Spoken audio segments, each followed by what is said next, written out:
del tema La cruz en el centro. En nuestra sesión previa señalé 3 razones principales de por qué tenemos que mantener la cruz en el centro. Porque ese es el plan de Dios y nuestra salvación no funciona cuando la cruz es desplazada. Esas fueron las 3 razones, las cuales voy a indicar sin hacer comentarios. Primero que todo, la cruz representa un completo y suficiente sacrificio a través de él y que Dios ha provisto para cada necesidad y no hay otra base para su provisión. En segundo lugar, a través de la cruz podemos recibir la liberación de la gracia sobrenatural que necesitamos para lo que el Nuevo Testamento nos dice que debemos hacer. Separada de esa gracia, nosotros enfrentamos un estándar de vida que es demasiado alto para lograrlo. Y en tercer lugar, la cruz es la base sobre la cual Dios libera la ratificación sobrenatural de su palabra, la cual es parte del mensaje del Nuevo Testamento a través de poderosas señales y prodigios. Solo cuando el mensaje del Evangelio es atestiguado de esa manera, podemos decir como Pablo que hemos predicado el Evangelio plenamente. Quiero darles 3 razones más de por qué necesitamos la cruz en el centro. Y la tercera razón está dividida en 2 partes. Así que si usted suma las 3 primeras y las 3 segundas, eso le dará 6. Y si la sexta se divide en 2, eso le dará 7. Yo siempre estoy satisfecho cuando he llegado a 7. Yo siento que eso es todo y que no necesito buscar más. La siguiente razón es, y esta es extremadamente importante, y una de las cuales nuestro enemigo desearía que nosotros nunca la descubramos, y utilizará todos los medios posibles en su poder para impedir que nosotros nos aferremos a ella o la comprendamos, y es que la cruz es la única base de la derrota total de Satanás. Fue a través de la cruz que Cristo administró a Satanás una total, permanente e irrevocable derrota. Satanás no puede cambiar eso. Él se dio cuenta de esto muy tarde, porque cuando él procuró la muerte de Jesús en la cruz, él procuró su propia derrota. Pero incluso desde ese momento, él ha hecho todo para ocultar este hecho y mantenerlo lejos de la vista de la iglesia. Y si usted va contra Satán, en su propia vida o en cualquier situación o en cualquier otra base que no sea el hecho de que Jesús lo derrotó a través de la cruz, usted será derrotado, porque Satanás es mucho más poderoso y mucho más astuto de lo que nosotros somos en nuestra propia sabiduría y fuerza. En el ministerio de liberación de los malos espíritus, el cual el Señor me ha guiado por casi 30 años, yo pronto descubrí que los demonios no están impresionados con nuestra teología ni con nuestra denominación. Usted puede decirles a ellos, yo soy pentecostal o bautista o presbiteriano, eso a ellos no les interesa. Pero cuando usted trata con ellos en la base de lo que Jesús logró en la cruz, entonces es realmente cierto que los demonios creen y tiemblan. Yo he visto demonios temblando muchas veces, cuando ellos son confrontados con la realidad de la derrota que Satanás sufrió a través de la cruz. Yo quiero ir a una escritura en Colosenses 2, versículos 13 a 15. Yo tengo que decirles que esta es una afirmación un tanto complicada, y no tendré el tiempo para elaborar esto ampliamente, pero espero que el Espíritu Santo se lo aclare. Colosenses 2, versículos 13-15. Y a vosotros, estando muertos en pecados y en la incircuncisión de vuestra carne, Él, quien es Dios el Padre, os dio vida juntamente con Él, Cristo Jesús el Hijo, perdonándoos todos los pecados, anulando el acta de los decretos que había contra nosotros, que nos era contraria, quitándola del medio y clavándola en la cruz, y despojando a los principados y a las potestades, los exhibió públicamente triunfando sobre ellos en la cruz. Ahora, me gustaría, si usted tiene su dedo en la Biblia, manténgalo en este pasaje porque lo vamos a volver a ver. Y vayamos por un momento a Lucas 11, versículo 21 y 22, en el cual está una parábola, la cual creo que expone la verdad en la que está doctrinalmente declarada en Colosenses 2. Jesús dice: cuando el hombre fuerte armado guarda su palacio, en paz está lo que posee. Pero cuando viene otro más fuerte que él y le vence, le quita todas sus armas en que confiaba y reparte el botín. La imagen que hay aquí es la de un hombre tirano, un opresor, quien tiene un castillo muy fuerte, en el cual él es señor de todo. Y en ese castillo él ha amasado una gran cantidad de despojos y botines mal habidos, de personas a las cuales él ha oprimido. También tiene bajo su control una multitud de esclavos a los cuales él forzó a hacer su voluntad. Él está sentado allí, completamente armado y pensando que es invencible. Pero otro hombre, el cual es más fuerte que él, viene contra él y lo derrota. Y observe esto ahora: le quita todas las armas y luego libera a sus cautivos y saquea sus bienes. Ahora, ¿quién es el primer hombre fuerte? Satanás, eso es correcto. Y el segundo hombre fuerte es Jesús. Así que esta es una pequeña parábola de lo que Jesús hizo. Satanás tuvo todas las cosas bajo su control. Él tuvo esclavizada a la humanidad, robó de nosotros todas las riquezas y las bendiciones que Dios nuestro Padre nos destinó a tener, y él estaba sentado allí, invencible. Luego, alabado sea Dios, llegó Jesús.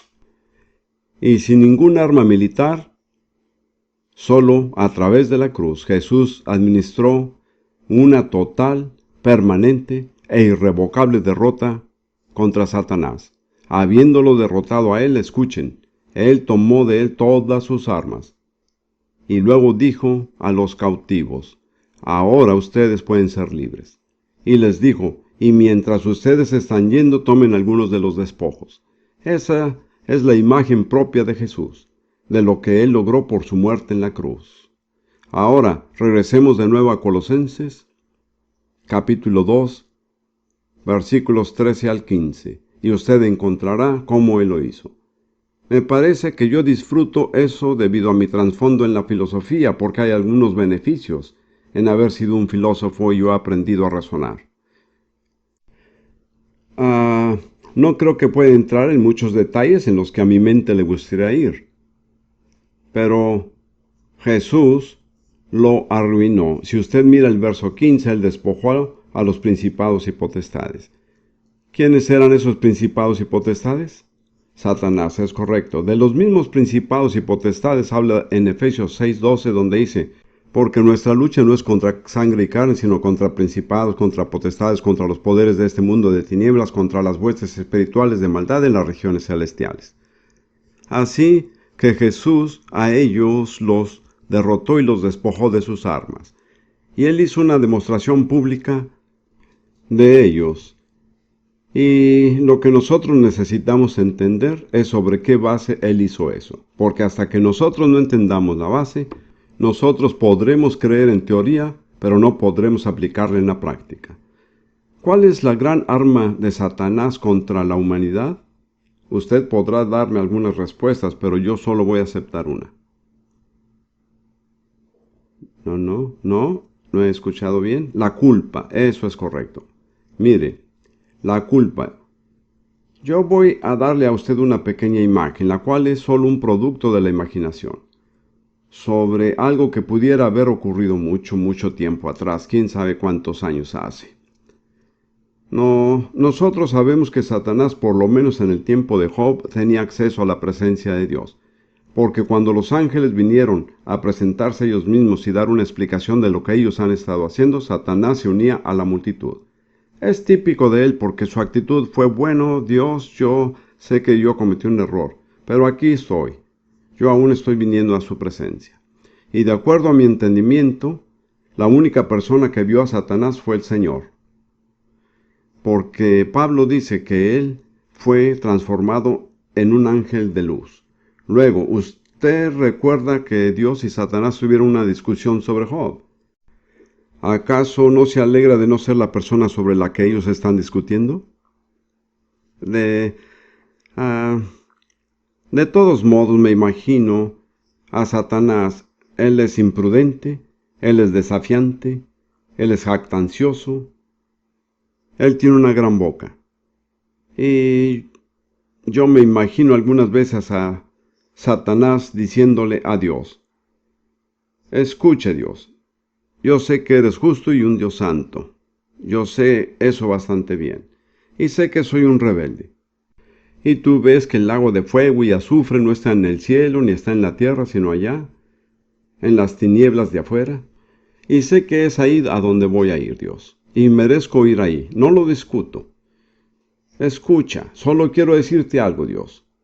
Pero ves a todos esos seres humanos, los que están hechos a tu imagen y semejanza, a quienes tú amas mucho. Yo los hice a ellos rebeldes, así como yo. Tú sabes eso. Y Dios, recuerda esto. Cuando me envíes al lago de fuego, tu justicia demanda que los envíes a ellos también. Solo tenlo presente, antes que me envíes allí a mí y a mis ángeles. Y me imagino a Dios solamente guardando silencio. En algunas ocasiones la mejor manera de tratar con el diablo es no discutir con él, eso hiere sus sentimientos. Si usted lo ignora, eso lo trastorna. Dios no lo dijo, pero él tenía un plan. ¿Sabe cuál era su plan? Su plan era Jesús. De modo que Jesús vino y él es el último Adán. Él estaba totalmente identificado con la raza adánica y Satanás va tras él y procura su muerte. Pero como él murió en la cruz, él es el total representante de la raza adánica y todas nuestras culpas fueron cargadas sobre él. Él paga la penalidad completamente y cuando él muere y es sepultado, nuestra culpa desaparece. Sí, nosotros creemos.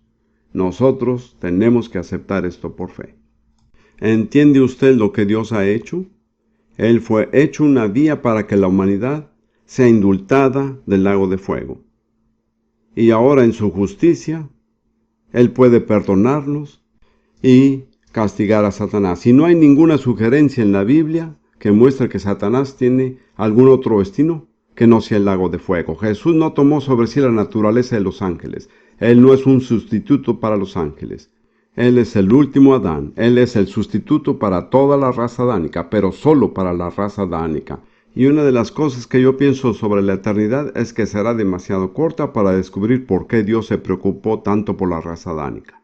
Yo creo que este es el hecho más maravilloso en la Biblia y existe una gran cantidad de hechos maravillosos en la Biblia. Si usted lee su Biblia y nunca logra asombrarse, me parece que usted no ha logrado entenderla. Es un libro maravilloso. Así que en base a lo que Jesús hizo, se entiende por qué Dios ahora puede justamente castigar a Satanás en el momento en que eso le corresponde y justamente puede absolver a aquellos que aceptaron el sacrificio de Jesús. Nosotros no estamos absueltos, a menos que nos beneficiemos del sacrificio. Dios hizo dos cosas a través de la muerte de Jesús para liberarnos de la culpa. Número 1, Él hizo una provisión para nuestro pasado. De esta manera lo dice en el verso 13 al final: perdonándoos todos los pecados. Todos nuestros actos de desobediencia fueron castigados en Jesús. Así que Dios, sin comprometer su justicia, pudo perdonarnos. Nuestro pasado está limpio. Y si usted ya es un creyente en Jesús y usted ha aceptado su provisión, no hay nada contra usted en su pasado, en los archivos del cielo.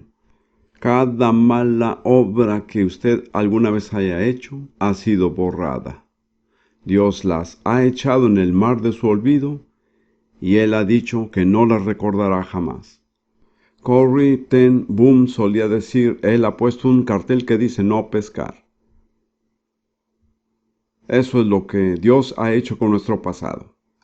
Y cada uno de ustedes que está aquí y que es un creyente en Jesús, debería tener la plena seguridad que todos los pecados del pasado están completamente olvidados, nunca serán recordados jamás. Por supuesto, si usted ha cometido pecados, los cuales usted no ha confesado, el remedio es confesarlos. Si nosotros confesamos nuestros pecados, ¿qué pasa? Dios es fiel y justo para perdonarnos de nuestros pecados y limpiarnos de toda maldad. Pero Dios aún tiene que hacer provisión para el futuro, de otra manera volvemos y comenzamos a pecar de nuevo. Y esta provisión para el futuro es mucho más complicada de entender. Él ha eliminado la ley de Moisés como el requisito para alcanzar justicia con Dios. Y el escritor dice que Dios ha clavado la ley con sus mandamientos y ordenanzas en la cruz. Hay un himno que dice que nuestros pecados son clavados en la cruz. No estoy seguro de eso, porque lo que sí sé es que la ley fue clavada en la cruz. Así que una vez que nosotros venimos a la cruz y vamos más allá de ella, estamos fuera del territorio de la ley. Ya no estamos más bajo la ley y estamos libres de sus requerimientos. Trataremos este tema más adelante. Así que, ¿cuál es el requerimiento ahora para la justicia? Ya no requerimos de la observancia de la ley de Moisés porque ninguno de nosotros la observaría cumpliendo todos sus detalles, ya que ella tiene muchas demandas. Así que en una palabra, creer, sí, yo iba a decir fe, pero está correcto, eso es todo lo que se necesita, fe. Puede entender, no es guardar un conjunto de reglas, sino tener fe. Permítame ir a Romanos 4, el cual toma el ejemplo de Abraham, y dice en Génesis 15, versículo 6, y Abraham creyó en el Señor, y él se lo reconoció por justicia. ¿Qué fue lo que le fue contado por justicia? Su fe, así es.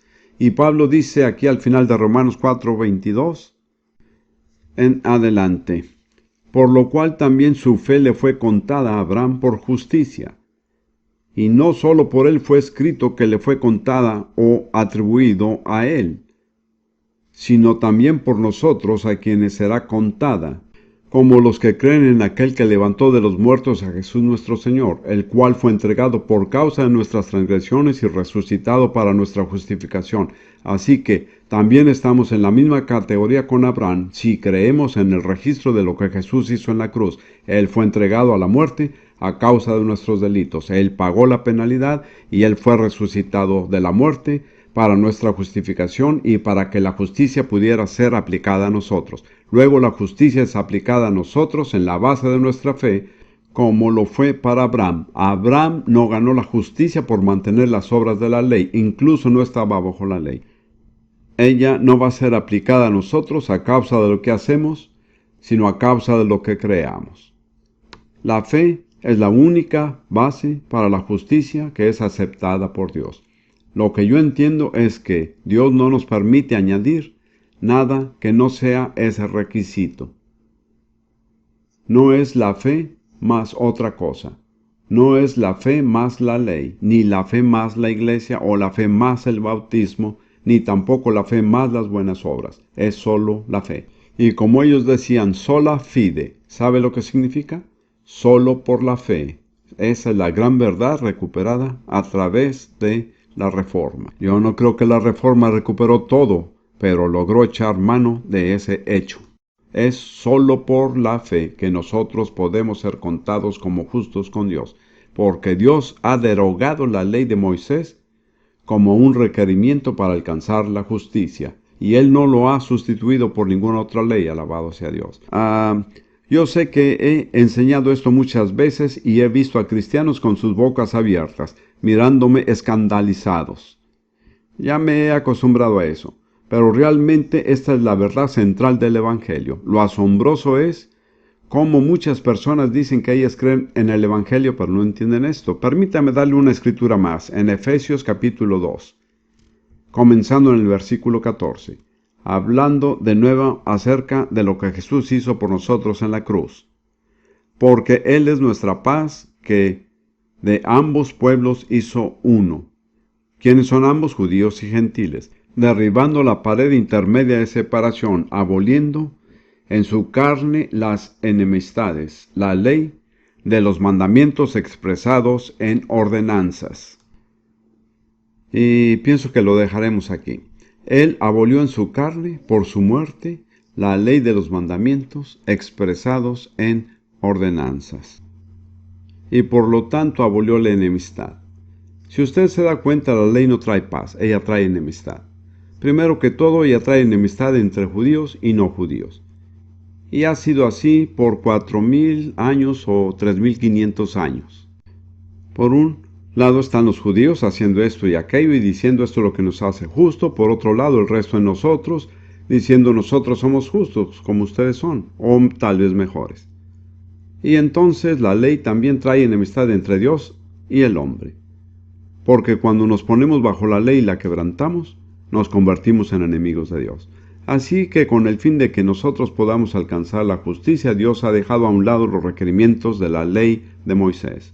Y esto es lo que dice aquí: la ley de los mandamientos contiene ordenanzas.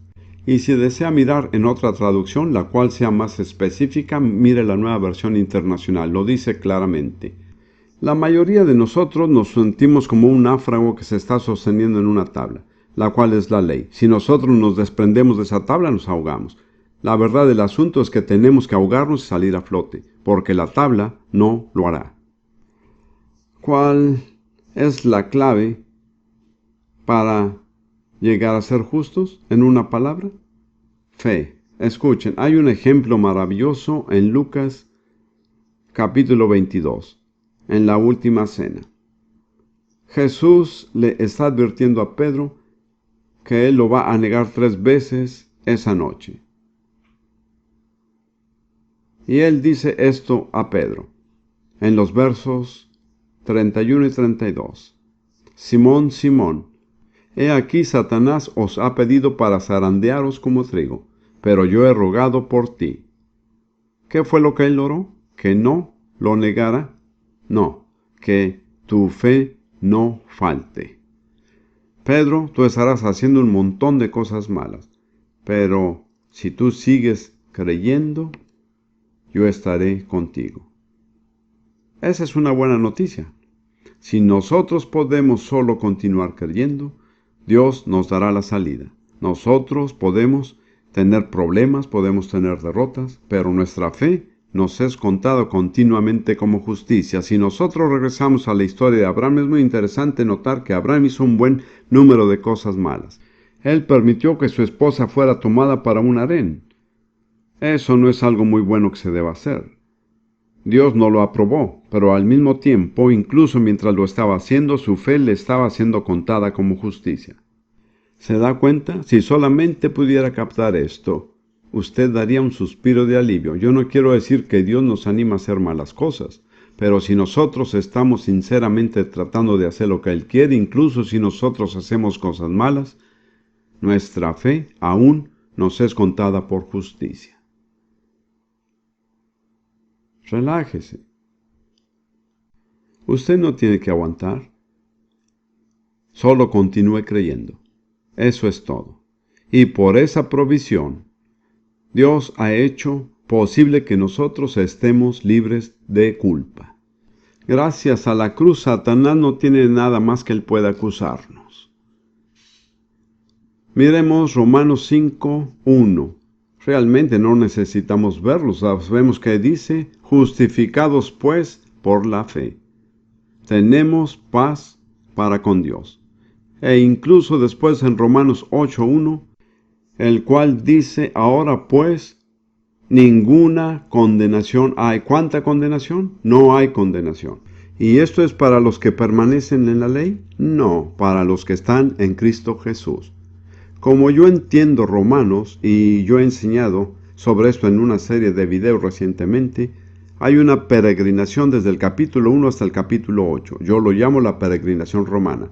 Y siendo el capítulo 8 el destino al que todos debemos aspirar, donde el Espíritu controla nuestra vida, este es el clímax eterno, donde hay una unión inseparable con Jesucristo.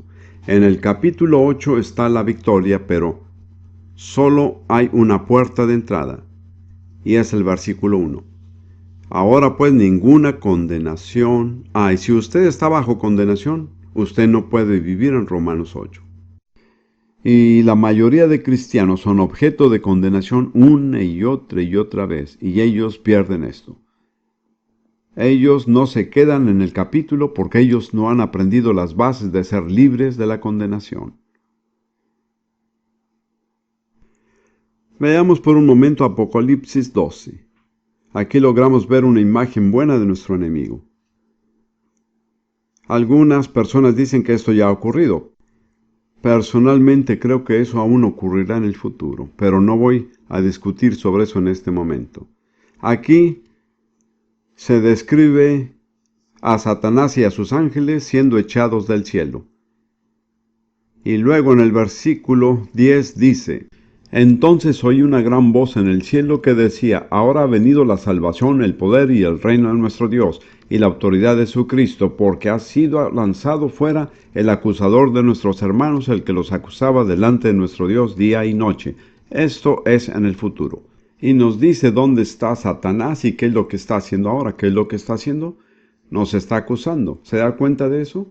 Por eso tiene usted esos oscuros, profundos y cambiantes sentimientos. Hay una atmósfera de culpa que está siendo creada alrededor suyo y tiene que aprender a lidiar con eso. ¿Por qué nos acusa? ¿Cuál es su propósito? ¿Qué es lo que quiere demostrar? Que somos culpables, así es. Usted dirá, ¿por qué Dios no lo detiene?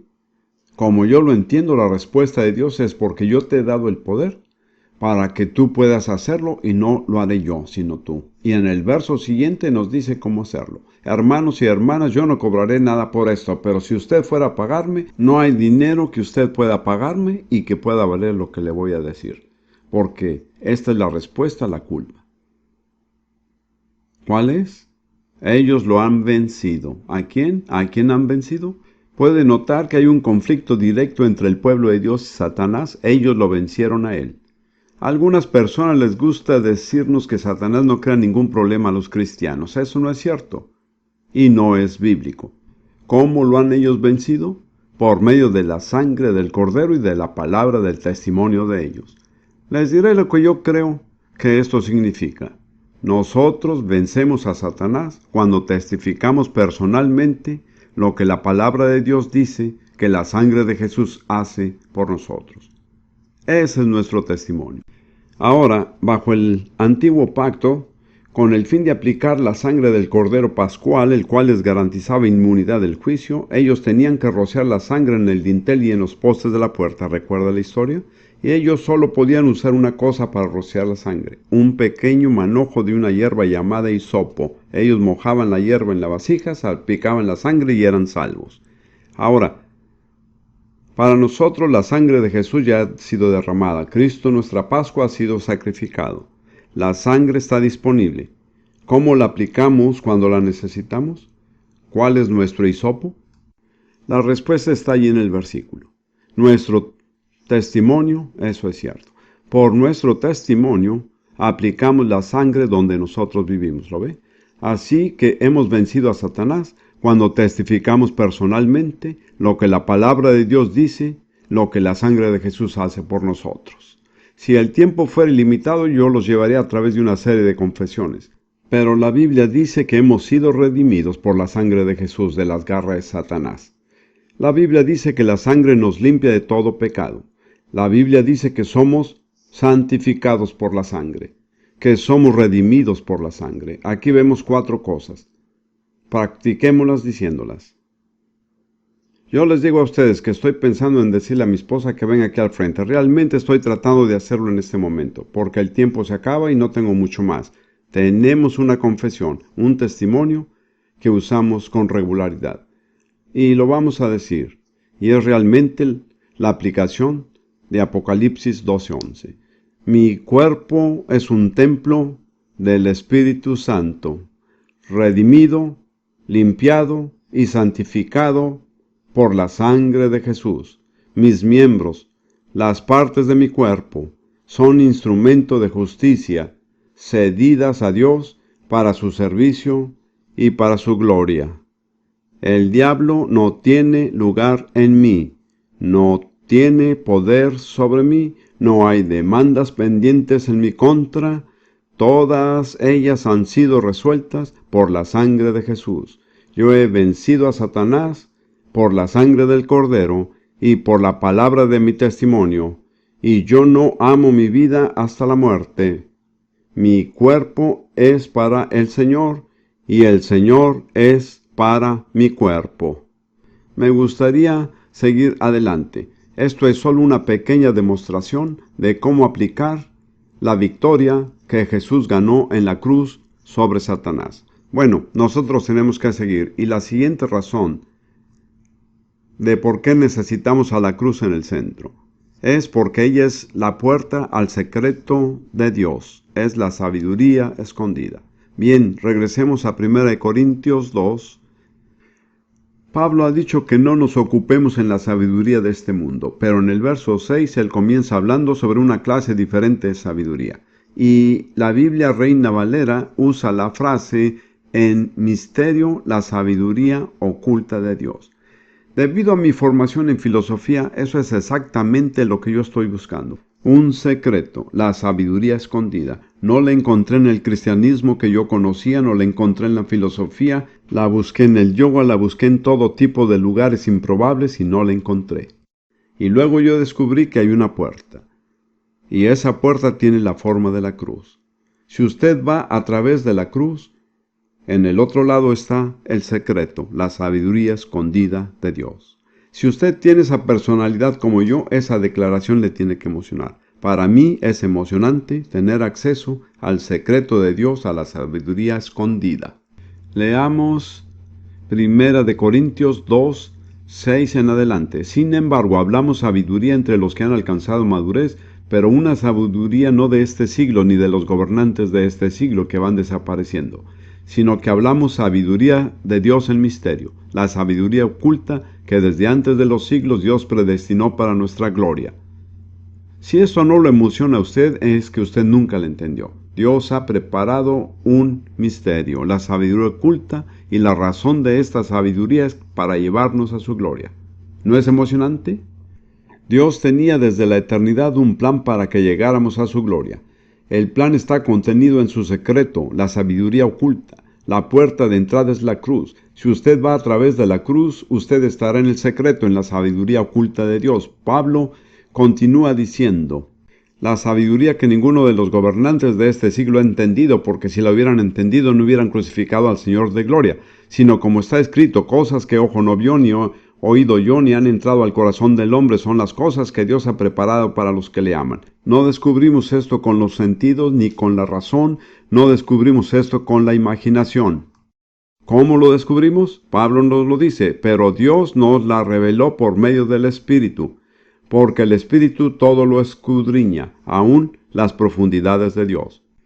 Así que cuando llegamos a través de la puerta de la cruz, el Espíritu Santo comienza a revelarnos lo que no podemos descubrir por medio de los racionamientos, ni por imaginación, ni por especulación, solo por la revelación. Y usted recuerda lo que yo dije antes, la única cosa que el Espíritu Santo honra es la cruz. Usted puede venir sobre otra base y Él no estará interesado. Pero cuando usted hace de la cruz el centro, Él dice, esa es una persona en la que yo estoy interesado. ¿Sabe? Una de las cosas que me gusta hacer es atraer al Espíritu Santo. Yo descubrí que cuando el Espíritu Santo está aquí, todo marcha bien. Yo he descubierto que para atraer al Espíritu Santo necesitamos exaltar y predicar a Cristo crucificado. Y cuando nosotros hacemos eso, el Espíritu Santo dice, me gustan esas personas, me siento en casa con ellos. Y compartiré este conocimiento con ellos porque lo que me hace feliz es cuando Jesús crucificado es exaltado. Leamos Filipenses 3. Versículos 7 a 11. Aquí está el propio testimonio de Pablo. Pero todo lo que para mí era ganancia, lo he estimado como pérdida por amor de Cristo. Aquí está hablando él de su trasfondo y religión judía. Sigamos leyendo. Y aún más yo estimo como pérdida todas las cosas en vista del incomparable valor de conocer a Cristo Jesús, mi Señor, por quien lo he perdido todo y lo considero como basura a fin de ganar a Cristo. Él dice que no está interesado en ninguna cosa excepto Cristo y ser hallado en Él, Note esto, no teniendo mi propia justicia derivada de la ley, sino lo que es por la fe en Cristo. ¿Usted recuerda lo que dijimos? Que solo hay una base para la justicia. ¿Cuál es? La fe en Cristo. La justicia que procede de Dios sobre la base de la fe y conocerle a Él, el poder de su resurrección y la participación en sus padecimientos, llegando a ser como Él en su muerte, a fin de llegar a la resurrección de entre los muertos. La ambición suprema de Pablo era conocer a Cristo, y él no escribía como alguien que no lo conociera, sino que su pretensión era conocerle mejor. Eso es después de su servicio cristiano fructífero por muchos años. Él dijo, yo quiero conocer el poder de su resurrección, pero con esto va la participación de su sufrimiento. Si no hay cruz, no hay corona. La cruz es la vía que nos lleva al secreto, a la sabiduría escondida de Dios, a través de la cual nosotros compartimos su gloria. Hay un pasaje muy breve en Efesios capítulo 2, versículos 4 a 6. Pero Dios, que es rico en misericordia, por causa del gran amor con que nos amó, aun cuando estábamos muertos en nuestros delitos, nos dio vida juntamente con Cristo. Por gracia habéis sido salvados. Y con Él nos resucitó y con Él nos sentó en los lugares celestiales en Cristo Jesús. ¿A dónde vamos a terminar? En los lugares celestiales. ¿Qué estamos haciendo? ¿En qué? ¿Sentados en qué? Así es. La Reina Valera dice que nos hizo sentar en los cielos con Cristo. Mire, cuando venimos a la cruz, en cierto sentido es como entrar en un ascensor. Cuando usted logra entrar en él, de alguna manera usted consigue llegar a cualquier piso cuando se presiona el botón para ello. Es el ascenso el que lo lleva a usted arriba. Y así, una vez que nosotros estamos en Cristo a través de la muerte y la resurrección de Jesús, nosotros somos vivificados con Él. Eso es maravilloso. Nosotros somos resucitados con Él, eso es tremendo. Pero ese no es el fin. ¿En dónde se detiene el ascensor? En el trono. Nosotros estamos entronados con Él. No llegamos allí por nuestros esfuerzos. Llegamos allí porque estamos en el ascensor. Y la puerta de entrada al ascensor es la cruz. Cuando entramos a través de la cruz, nos clasificamos para el trono. Yo siempre he estado muy interesado en el tabernáculo de Moisés.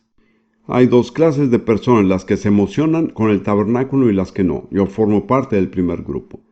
Hay algunas personas que no logran emocionarse. Yo no tengo nada en contra de ellos, pero permítame darle un pequeño ejemplo. Si usted recuerda la estructura del tabernáculo de Moisés, allí había 3 lugares, y estaban distinguidos por la luz disponible en cada uno. En el primero estaba el patio exterior, donde la luz era la luz natural, el sol, la luna, las estrellas. Luego, más adentro, está el primer velo o cortina, y ahí no estaba uno bajo la luz natural. Pablo dice que no andamos por vista, sino por fe. Pasar a través del velo es un paso de fe. Y al llegar dentro del primer compartimiento, el cual es llamado lugar santo, la luz que hay allí es la luz de una vela o un candelabro de pie, la cual es suministrada por el aceite de oliva que estaba quemándose. Es la luz de la palabra inspirada de Dios, iluminada por las Santas Escrituras. Pero ese no es su destino. Mire, caminar a través del primer velo es resurrección. Pero cuando usted camina a través del segundo velo, eso es ascensión. Y dentro del segundo velo, en el lugar santísimo, usted está en el trono.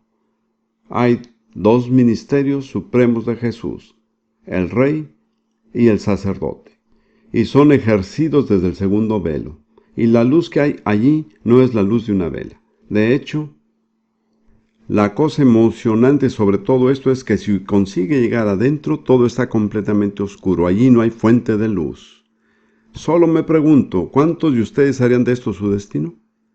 Solo un pequeño salón, un cubículo, sin luz y solo un elemento de mobiliario. ¿No es eso emocionante? Puede notar que mientras más lejos vaya en su vida cristiana, hay menos cosas que le distraen. Y las únicas personas que van a pasar a través del segundo velo son las personas que solo quieren una cosa. ¿Cuál es? Dios. Así es. Esto es realmente notable, pero dentro del segundo velo, si usted reúne las condiciones, allí llega una luz que no es natural, que no es artificial. Es una que se le llama la Shekinah, la presencia real de Dios, sobrenaturalmente iluminando el hogar. Ese es el secreto, la sabiduría escondida de Dios. Usted no tiene que ir a través del segundo velo. Usted puede parar en cualquier lugar. Usted puede presionar el botón del ascensor y salir en la entreplanta.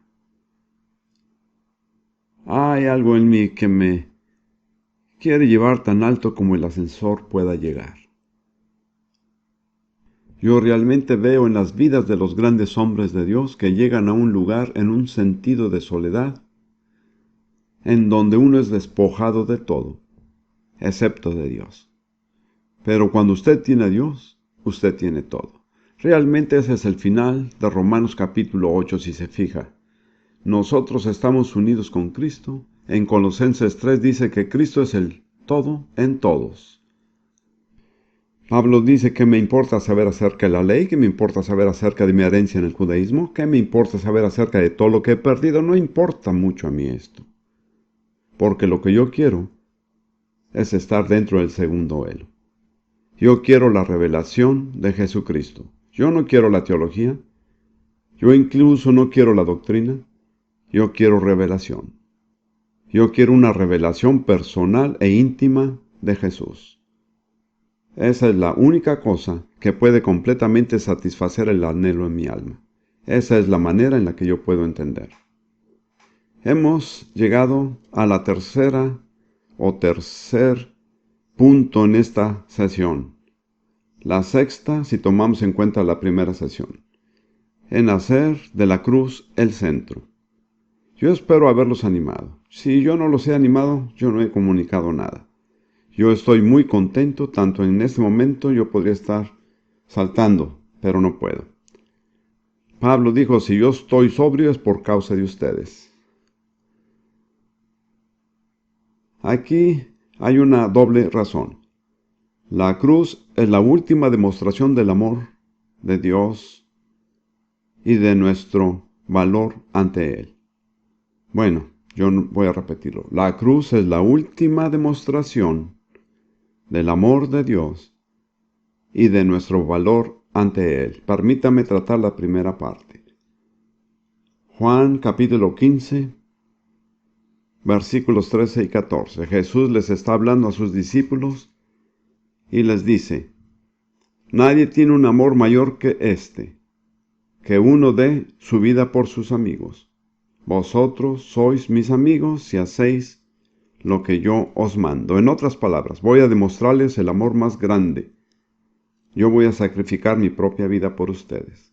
Así que esta es la demostración suprema del amor de una persona por otra, y es la voluntad de esa persona de dar su vida por la otra persona. Y luego en Romanos 5, Pablo amplifica la naturaleza del amor de Dios y lo extenso de su gracia. Romanos 5, comenzando en el versículo 6 y leyendo hasta el versículo 10. Porque mientras aún éramos débiles, a su tiempo Cristo murió por los impíos. Porque a duras penas habrá alguien que muera por un justo, aunque tal vez alguno se atreva a morir por el bueno. Pero Dios demuestra su amor para con nosotros, en que siendo aún pecadores, Cristo murió por nosotros.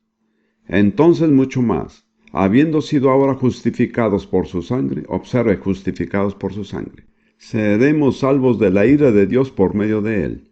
Porque si cuando éramos enemigos fuimos reconciliados con Dios por la muerte de su Hijo, mucho más, habiendo sido reconciliados, seremos salvos por su vida. Y si usted analiza este pasaje, Pablo dice 4 cosas acerca de nuestra condición cuando Cristo murió por nosotros. Primero, él dice en el versículo 6 que nosotros estábamos sin fuerzas. Nosotros no podemos hacer absolutamente nada para ayudarnos a sí mismos. Dependemos completamente de la misericordia de Dios. Y además él dice que Cristo murió por los impíos. Nosotros éramos impíos. Teníamos una naturaleza, un modo de vivir, un modo de pensar y nos conducíamos de una manera completamente ajena a Dios. Luego él dice en el versículo 8 que mientras nosotros éramos aún pecadores, Cristo murió por nosotros. Aquí nosotros éramos desobedientes, rebeldes, y de ninguna manera tratábamos de agradar a Dios. Y finalmente, en el versículo 10, él dice que cuando nosotros éramos enemigos, él nos reconcilió con Dios. Así que Pablo usa 4 diferentes frases para describir nuestra condición cuando Cristo murió por nosotros. Él dice que nosotros estábamos en debilidad, totalmente sin fuerzas, totalmente necios e incapaces de hacer algo. Él dijo que nosotros éramos impíos. Yo me pregunto si usted puede darse cuenta de lo que eso significa. No había nada en nosotros que pudiera traer a Dios. Todas las cosas acerca de nosotros eran ajenas a la naturaleza de Dios. En tercer lugar, nosotros éramos pecadores, éramos desobedientes y éramos rebeldes. Y en cuarto lugar, éramos enemigos de Dios. Estábamos realmente en oposición a Dios. Y cuando nosotros estamos en esa condición, Cristo murió por nosotros. Pablo dice que esta es la medida del amor de Dios por nosotros. Yo creo que es muy importante que veamos esto, porque me doy cuenta que estoy tratando con cristianos que no están seguros que Dios los ama. Seguramente no hay ninguno de ellos aquí este día. Ahora, si usted tiene dudas del amor de Dios, esas dudas nunca se resolverán a menos que usted haya comprendido el hecho de la condición en que estaba cuando Cristo murió por usted. Y Dios no le permitirá llegar a tener paz a través de ningún otro camino, porque esta es la única base. ¿Puede ver esto? Usted puede estar confiado en la actitud de algún amigo o la ayuda de algún ministro, o que alguien le asegure que usted es amado. Si yo entiendo la manera en que Dios obra, sé que tarde o temprano Él va a echar fuera todo eso de su vida. Porque Él no quiere que usted base el entendimiento de su amor en ninguna otra cosa excepto en el sacrificio de Jesús en la cruz. Usted podrá descubrir que en tiempos de oscuridad se pregunte qué está pasando, por qué estoy sufriendo, qué es lo que voy a hacer. Dios solamente iluminará una cosa en la oscuridad, y esa es la cruz. Eso es todo lo que usted necesita saber. El problema con muchos de nosotros es que sabemos demasiado, y Dios quiere llevarnos al lugar donde es suficiente saber que Cristo murió por nosotros. Y Pablo continúa hablando de este amor en Romanos 8, versículos 35 a 39. El problema de haber predicado sobre Romanos es que después no puede uno escapar de él. Romanos 8, 35 y siguientes. ¿Quién nos separará del amor de Cristo? ¿Tribulación, o angustia, o persecución, o hambre, o desnudez, o peligro, o espada? Tal como está escrito, por causa tuya somos puestos a muerte todo el día, somos considerados como ovejas para el matadero. Esto dice el pueblo de Dios. Sin embargo, y a pesar de todo eso, no podemos ser separados del amor de Cristo. Quiero que sepan que hay muchos cristianos en distintas partes de la tierra que están experimentando esto ahora mismo. Y si su salvación no puede verse a través de esto, es mejor que usted chequee su condición espiritual. No hay garantía que en el plazo de un año nosotros pudiéramos encontrarnos en esta categoría. Pero en todas estas cosas somos más que vencedores por medio de aquel que nos amó. Porque estoy convencido de que ni la muerte, ni la vida, ni ángeles, ni principados, ni lo presente, ni lo porvenir, ni los poderes de lo alto, ni lo profundo, ni ninguna otra cosa creada, nos podrá separar del amor de Dios que es en Cristo Jesús nuestro Señor. Este es el clímax de la peregrinación romana. Inseparable y eterna unión con Jesucristo y estar en su amor por siempre.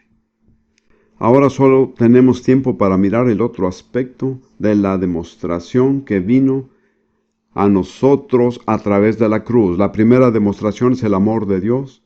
La segunda es nuestro valor, nuestra valía. Algunos me dijeron que hay personas en esta nación que tienen un bajo sentido de autoestima. Yo no sé realmente si esto es cierto o no, pero les voy a decir que es un problema muy común a través del cuerpo de Cristo. Una vez más, hay solo una base real para conocer su valor, y esa es la cruz. Como ve, el valor de cualquier cosa, por ejemplo, si yo quiero vender una casa, digamos que yo veo que mi casa vale $120,000, pero nadie pagará más de $80,000. Así que mi casa valdrá lo que la gente quiere pagar por ella, $80,000. Así que el valor de usted no es lo que usted piensa que vale.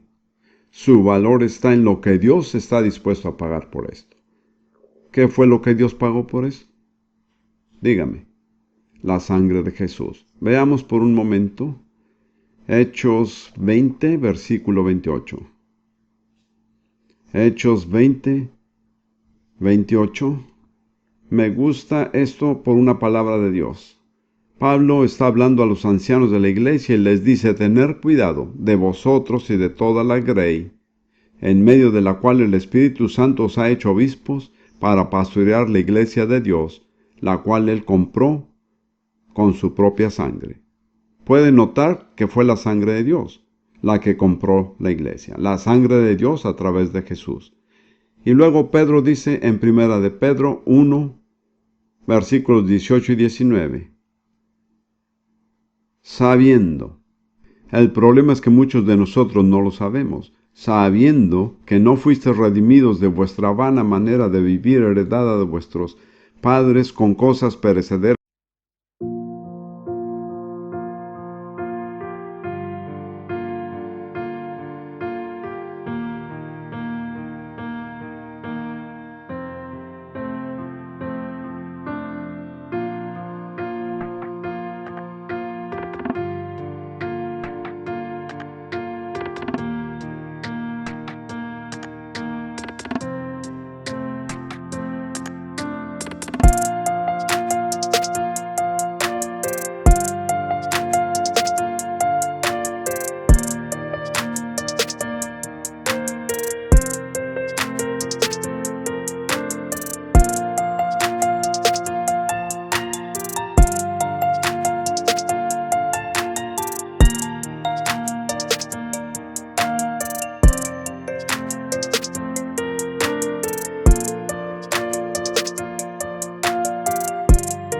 como oro o plata, sino con sangre preciosa como de un cordero sin tacha y sin mancha, la sangre de Cristo. Sin tacha significa sin pecado original. Sin mancha significa sin pecado personal. El Cordero de Dios perfectamente sin pecado, Jesús. Ahora, la Escritura dice en Levítico 7:11, porque la vida o el alma de la carne está en la sangre. Y luego Dios dice: yo os he dado sobre el altar para hacer expiación por vuestras almas. Luego vemos en Isaías 53:12, porque derramó su vida o su alma hasta la muerte. Cuando Jesús derramó su sangre en la cruz, Él dio su vida, su alma, como el precio de redención para toda la humanidad. Y la Escritura dice en el libro de Salmos que Dios ha provisto redención en abundancia. El precio fue más de lo que era necesario. ¿Puede usted ver eso? Una vida perfecta y divina era más valiosa que todas las vidas de toda la humanidad y de todas las épocas. Y esa vida fue pagada en su totalidad para comprarnos de nuevo de las manos del enemigo. Nosotros somos redimidos, la Biblia dice, por la sangre de Jesús. Y el Salmo 107:2 habla sobre esta confesión y dice: díganlo los redimidos del Señor, a quienes ha redimido de la mano del adversario.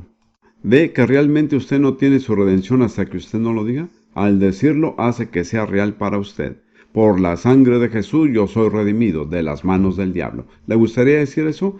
Por la sangre de Jesús soy redimido de las manos del diablo.